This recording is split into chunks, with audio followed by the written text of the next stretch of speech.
Losing a tooth today is mildly annoying. You call a dentist, you get it sorted, you move on with your life. Losing your teeth 10,000 years ago? That was supposed to be a slow, quiet death sentence. No dentist, no dentures, no soft food aisle at the supermarket.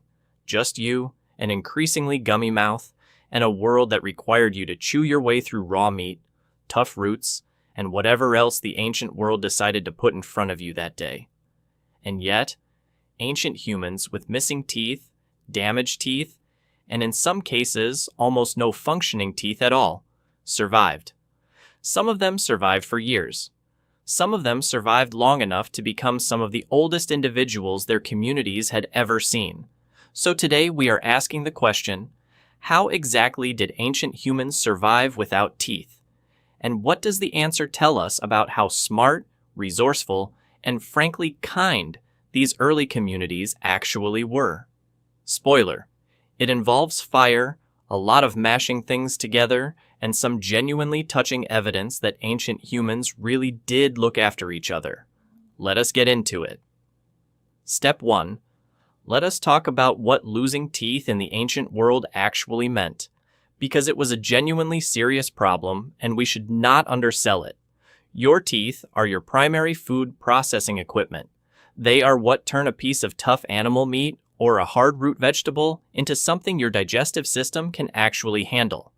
Without them, your options narrow dramatically and fast. And in the prehistoric world, where the average diet consisted of things that absolutely required significant chewing, raw or lightly cooked animal protein, fibrous plant material, hard seeds and nuts, tooth loss was not just an inconvenience. It was a direct threat to getting enough nutrition to stay alive. Ancient dental health, by the way, was genuinely rough, not because ancient humans were bad at taking care of their teeth.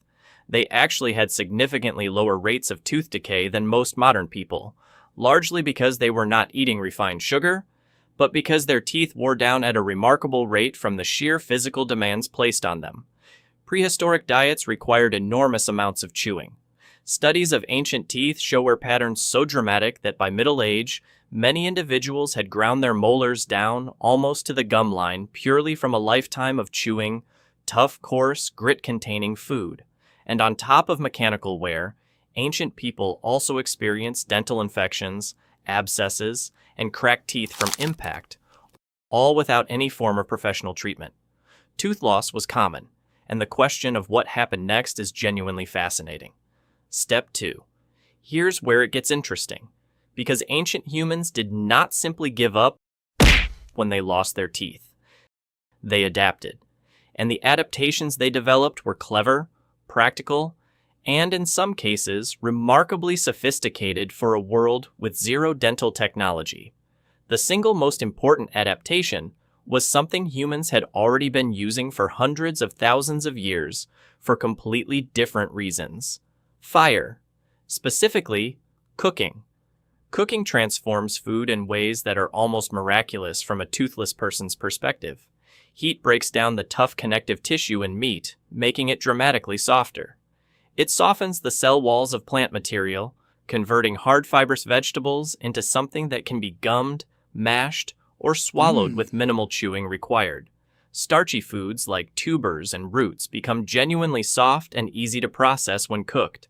The archaeological evidence for controlled use of fire for cooking goes back at least 300,000 years, and some researchers argue the relationship between humans and cooked food is even older than that. For individuals who had lost significant dental function, cooking was not just convenient, it was the difference between being able to eat a nutritionally adequate diet and not. And the good news is that by the time ancient humans were regularly losing teeth from wear and age, they had been cooking food for so long that it was simply the default way food was prepared. The toothless elder in the group was not eating raw tough meat while everyone else ate cooked food. They were all eating cooked food. The elder just appreciated it slightly more. Beyond cooking, ancient humans also developed specific food preparation techniques that further softened food before it even reached the mouth. Pounding and grinding, using stone tools to crush seeds, break down tough plant material, and tenderize meat. is one of the oldest documented food processing techniques in human history. Grinding stones used to process food have been found at archaeological sites dating back over 300,000 years. A piece of meat that has been pounded and ground against a flat rock is a dramatically different eating experience from an unprepared cut. Less chewing required, more nutrition accessible, perfectly manageable for someone without a full set of working teeth. There is also evidence, somewhat unusual to think about in a modern context, but completely practical in the prehistoric world, of pre-chewing of food by other community members for individuals who could not process food themselves. An elderly or seriously toothless individual being helped by younger, fully dentate community members to process food they could not manage alone is not as strange as it might sound. It is practical communal care, and it appears in the archaeological record indirectly through the survival evidence of individuals who could not have managed without it. Step 3. Here is the part of this story that genuinely gets me every time. We know ancient humans survived without teeth, not just from logical reasoning, but from actual, physical, skeletal evidence. And what that evidence shows is remarkable. Archaeologists have found multiple ancient skeletons of elderly individuals who had lost the majority of their teeth, in some cases essentially all of their teeth, long before death. The crucial detail is what the bone around those empty tooth sockets shows. When a tooth is lost and the individual survives for a significant period afterward, the bone of the jaw remodels around the empty socket. It smooths over, rounds off, changes shape in a way that takes time and continued bone health to occur. These remodeled, smooth, empty sockets tell archaeologists that this individual did not die shortly after losing their teeth. They survived for months, or more likely years, in a toothless or near-toothless state. One of the most famous examples is a Neanderthal individual found at Shanidar Cave in Iraq. Yes, the same site that comes up repeatedly when we talk about ancient care for the vulnerable, who had lost most of their teeth and survived long enough for the jawbone to show significant remodeling. This individual was not young. They had lived to what, for a Neanderthal, was an old age, with significant dental loss, in a world that should have made that completely impossible without external help. The conclusion archaeologists draw from evidence like this is the same one that comes up again and again when we study how ancient communities handled physical vulnerability. They helped each other.